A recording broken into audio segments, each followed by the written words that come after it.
So I was getting a lot of emails, and people were saying, Brother George, could you talk about this story, what happened in Detroit, where you have these three individuals that was gunned down at a gas station, right, by a 22-year-old, right? And we're finding out today that he's not being charged. Now, I saw the story sometime a couple of days ago when it happened, and I saw the video of them jumping out, boxing the Charger in, and them jumping out the car, and all four doors open, they run down on the guy, and all of a sudden sparks just fly. You see the one guy fall back, right? And I kept saying, like, wait a minute, why are they running up as 2026? You got to know better to run up on somebody's car, right? But now we're getting more to the story where we heard that there was a fender bender, and that Chrysler was chasing them on the highway. They even pointed out. They even said that they pointed an AK style rifle out of the window. Now, the parents are devastated. The families are devastated, and they want justice, right? But this man is not going to be charged because they were saying that they were being chased by this car, and they felt like they was about to be robbed, right? They said on the highway, there was a firearm that was pointed out the window. But let's first start from the beginning, right? Let's first start from the beginning. Let's go over here. Let's look at this, what they were saying, based off the news when this first happened. 3 people shot and killed at a gas station. All of this captured on security video. Fox 2's Camille Amiri live tonight on Detroit's West Side with the latest on this homicide investigation. Camille.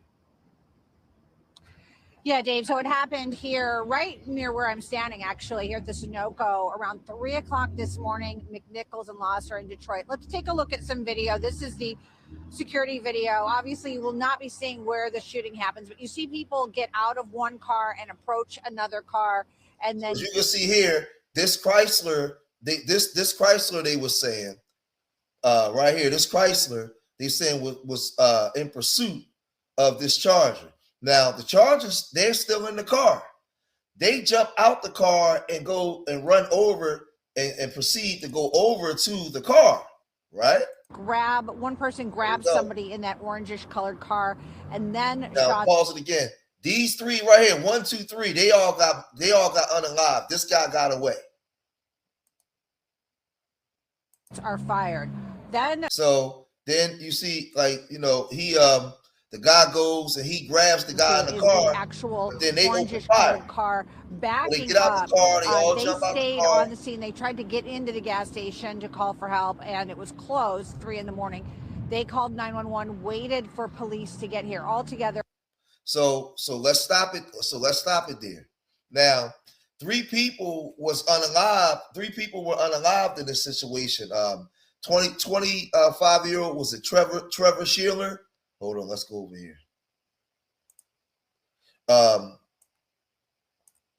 25-year-old Trevor Shearer, Jasmine Shalier, 24, were both killed, unalived, as well as Lester Owens. Right now, the families are devastated. Right, but what they're not showing you is there's based off what's the brother's channel, Hood Educated. Shout out to Hood Educated, right?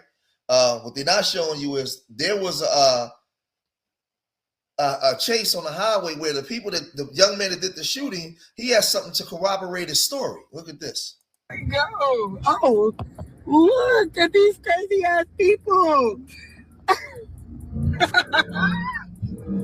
They're psychotic. Like what? Like what? That's the wrong thing. So they chasing them down the road the wrong way, right? The whole thing is crazy. It's real crazy, right? So the people that was in that Chrysler, these young people, they was chasing them down the road the wrong way. The ones in the Charger was trying to get out the way. So in this Charger, as you can see here. So then we get to the family, right? The family is devastated now, right?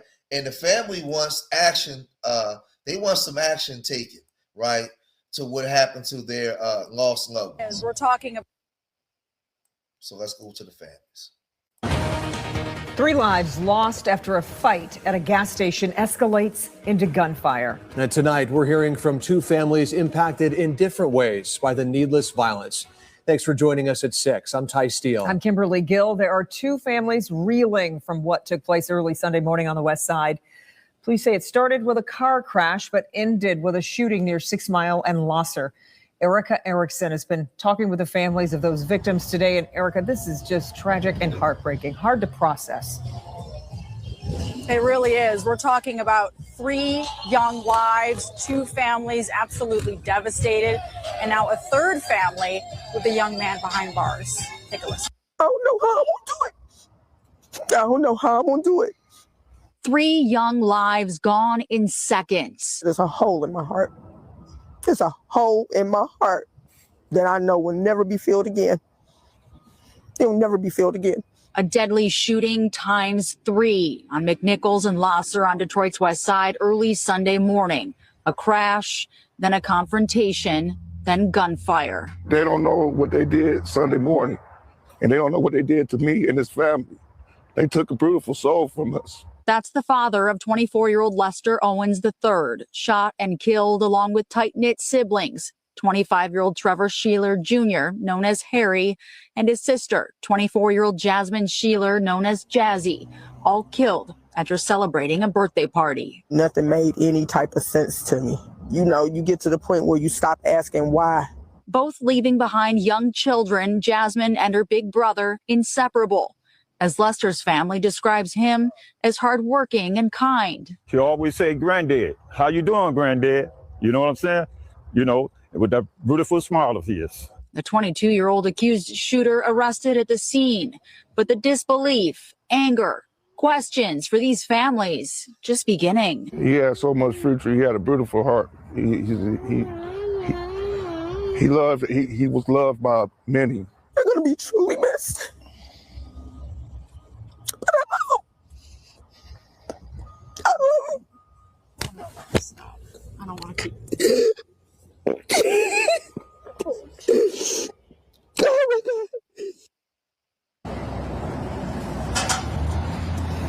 Incredibly heartbreaking for these families. Now, I want to remind everyone that 22-year-old shooter has not yet been charged. We did speak to the family of that accused shooter, and they say that there's a lot more to this story. They actually say, in part, quote, he did not intend to go out and harm anyone that night. He was in fear for his life. We have more from that family at clickondetroit.com. Also, so this is the thing. This is the thing. We saw the image of them running up. We saw the image of them running up on that car, and you know the guy is a licensed. The young man was a licensed gun holder, right? They got footage of that Chrysler chasing them on the highway. Now we see the family crying, the family is devastated, but there's a lot of because they wasn't children, it was adults. There's a lot of young people, young adults that's out here doing a lot of wild stuff that their parents may not agree with. A lot of times people say, where the parents, a lot of times you can raise your kids the best that you can be, man. Provide the best opportunities for them, be in their life, have their fathers. But people make their own decisions. They do their own thing. So they found they found a gun in the car in that Chrysler, right? But I don't understand why you would be chasing somebody and then all y'all jump out to go run up on a car. Did they know each other? Right? Something's not right, but there's more to the story. There's more to the story. Priorities beforehand. That prosecutors. Let's go.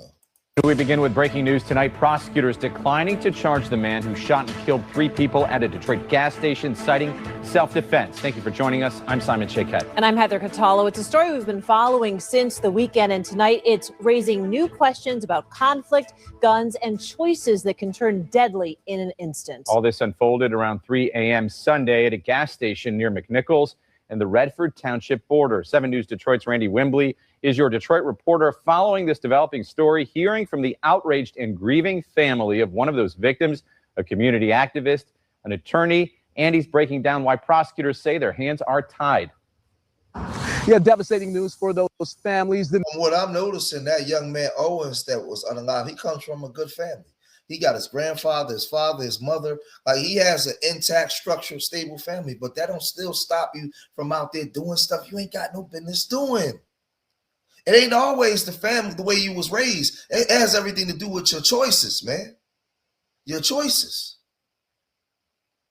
The man who fired those shots was released from police custody early Wednesday. Authorities saying there simply is not enough evidence to prove that he was not acting in self-defense. The man who shot and killed Lester Owens and Trevor and Jasmine Sheeler at a gas station on the city's west side Sunday will not face charges. That news coming from Wayne County prosecutors. So when we pause it, you can see the girl right here. This guy right here, because I saw the video. Oh, let's make it a little bigger. Let's make it bigger.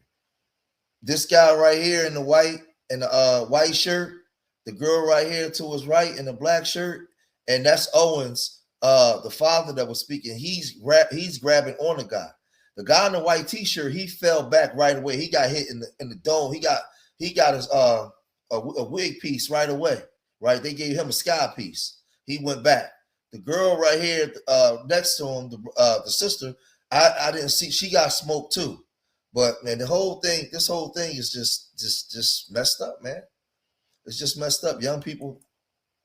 Kim Worthy's office, which stated Wednesday, after a careful review of the facts and evidence, the Wayne County Prosecutor's Office has determined that the warrant will be denied for insufficient evidence to prove beyond a reasonable doubt that the suspect did not act in lawful self-defense and in defense of others. That news comes as a gut punch for the families of the deceased, including Lester Owens' father. They premeditated everything before they got in their vehicle, what they were going to do. They were going to hit a car, get somebody to come out, and tell them to meet, and then shoot, because they are. Okay, so what I'm gathering is what the father is saying is that Charger hit their car and got them upset and had them run up on them to argue, and then he opened fire. They're trying to say that in the Charger, they're reversing it, saying that it was the other way around.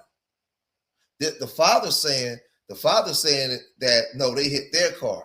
So this is where it gets real dicey. So let's listen to what the father's saying. Before they got in their vehicle, what they were going to do. They were going to hit a car, get somebody to come out, and tell them to meet, and then shoot, because they already felt cocky because they ride around with 3 guns. You let murderers out to do it again. Murderers are not the victims. I'm the victim. Lester, my son, is the victim, and those 2 people that were killed are the victims. The prosecutor's office says the 3 people killed were seen getting out of their car, opening the drive. Now, this is my thing. This is the issue that I have. Because they gave it the other way around. If they was chasing these people on the highway, pointing a gun out the window, they was doing all this. When they jumped out the car to approach them, they would have had a gun. They'd have had the gun with them. They wouldn't have ran down. To me, now I'm starting to understand the story. That Charger, they saying that the Charger was trying to do that to them. That's why they jumped out so angry, right? Because if they was on the prowl, that Chrysler was on the prowl up to no good, and they was out trying to rob and unalive people, they would have never ran up on that car without their pistol. They would have never ran up on the car without the gun. So I don't know. Something ain't right. Driver's door of another vehicle and getting into a physical altercation with the driver. That's when the man in the rear of that car fired. Then says Michigan law allows someone to use lethal force when they are in imminent fear of death or great bodily harm for themselves or someone else. My concerns are someone getting out of a vehicle, going into another vehicle. Again, that's never a good thing, especially when there's been some sort of friction between the 2 parties beforehand. That friction stemming from a crash on the road, a pursuit, and someone pointing a gun at the other car and culminating in this confrontation. Now, they're going to do a thorough investigation of the cameras because everything is on the grid. Now, if it come out that Charger was they drop charges now, but that don't mean that they won't rearrest them. If it come out that Charger was the one that bumped into that car and that car was following them, he going to jail. He going to jail. Right now, they reversed it the other way around. Let's see. at the gas station. Community violence intervention group The People's Action says there were off-ramps on this road to tragedy, and it should serve as a lesson to everyone. De-escalation skills. It was so many times where they could have stopped and said, you know what, it's not worth it, or we can go a different route. Us as a community, we need to intervene more. I don't think that we should just always depend on law enforcement or extreme circumstance, extreme people to come intervene. We could do it, right? Let's hold ourselves accountable as a community. The family of the brother and sister killed in that shooting declined an interview, as did the young man who pulled the trigger. I'm Randy Wembley, 7 News Detroit. So my whole thing is, right now, we don't have video camera footage to find out actually what actually happened that started the actual thing from transpiring. My whole thing, just in my street sense, when I see something like this, and we take the emotion out for a minute. They jumped out the car and ran up on that car, right? But they had a gun as well, but they didn't have the gun with them. So to me, that seemed like anger, like you mother effer. Why did you I don't know. I could be wrong. But I'm sure that they're going to do a thorough check on those cameras to find out, right? Because from what they're seeing right now, they didn't have any sufficient evidence to hold him. From what it looks like on camera right now, at that gas station scene, that was pure self-defense. But we don't know what happened on that highway yet. As more of this come out, I'll report more of this. But right now, 3 young people are unalived. And again, devastated Black families, right? Devastated Black families. As more of this come out, I'll report more of this. If you made it this far in the video, hit that like button, subscribe to Street Media TV, and leave your comments in the comments section. Remember, I love y'all. Till the next time, peace.